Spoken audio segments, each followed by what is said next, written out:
aboard! Recon Crew Depot, Harris Island, South Carolina. Jamel Semper Fi Herring remembers the day he stepped on the infamous yellow footprints at Marine Corps Recruit Depot, Harris Island, South Carolina.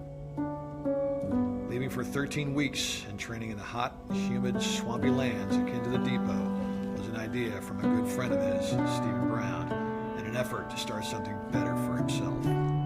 He could never have imagined then that the adventure he was about to begin would see him fighting battles in faraway lands and in the ring against some of the world's leading boxers.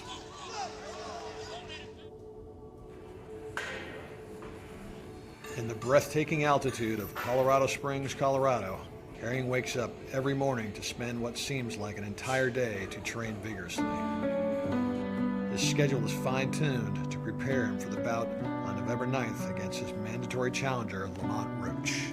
Right now, we're at a high point. It's that discipline that, of course, I've learned and that we're all accustomed to with the Marine Corps. So it's all about, just doing the right thing and just following instructions and taking care of your body when others aren't watching. Jamel took up boxing as a teenager, but wasn't much invested into it back then. When he turned 17, his friend Stephen had come back from recruit training almost a different person. He decided he too would become a U.S. Marine. It was a new challenge for him, but something that he knew deep down inside he needed to do. Right after high school, I was still 17 years old, went straight to, went straight to Harris Island, and actually spent my 18th birthday in the sandpit, watching him and going to the Marine Corps, and looking at him as my role model, my big brother. That was one of the main reasons why I had joined myself. He recalls his family's support towards his decision. His father saw this also as a turning point for him, declaring once he becomes a Marine, he would be a man. So after I graduated, I never forget, on the parade day, he came up to me, he gave me a hug, shook my hand, and said, you're finally a man, and that meant a lot to me. I went, I'm just going to construct it for my life, and here I am now. As soon as he finished boot camp, he was off to his military occupational specialty training, and soon to his duty station, the 8th Engineer Support Battalion, where he would deploy to combat in Iraq.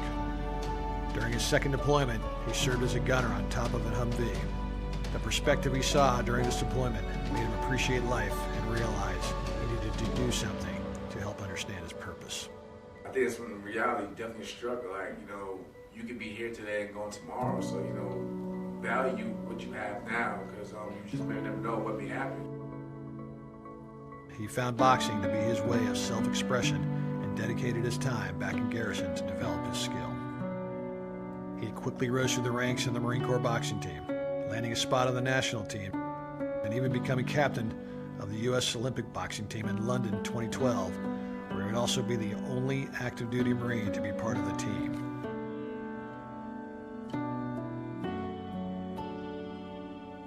But life hasn't always been so straightforward during all that time. His friend and fellow Marine, Stephen, passed away in 2004.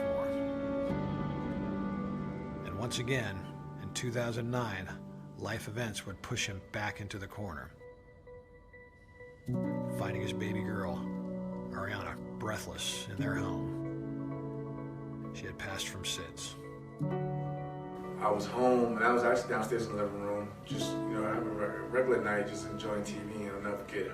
My mother was upstairs, and her mother, just started screaming, and, I didn't know what was going on, so I rushed upstairs. Then I seen that my daughter was just laying there, but she wasn't responding, so I tried to give her CPR, and she just, nothing was working. So we called the EMTs, of course, and they did the best they could. And I forget, sitting in the lobby of the hospital waiting for the news, and they just came in and said she was gone. But Herring did not let this battle defeat him.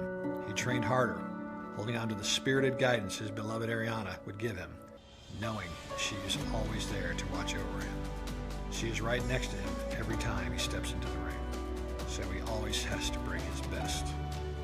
When you lose someone that you love, close to your heart, you just want to give up on everything. But so when I have her in mind, I always say, what will Ariana think?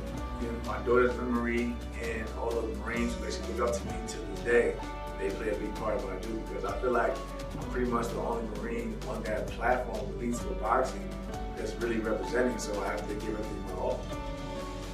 His dedication took him to earning the WBO Super Lightweight Championship this past May, and he'll be defending it November 9th in Fresno, California. Preparing is not easy, but the discipline he built as a Marine helps him each step of the way. As he trains to defend his title for the next few weeks in the high altitude of Colorado Springs, he's reminded of the trust he earns from his peers everywhere he goes. His leadership is something even world-class athletes appreciate having on their side. Despite all his success, Harry remains humble. He admits all of this may not have happened had he not become a Marine. His service continues as a professional boxer. Not only does he dedicate his fights to Ariana, he also ensures the world knows he is always a Marine.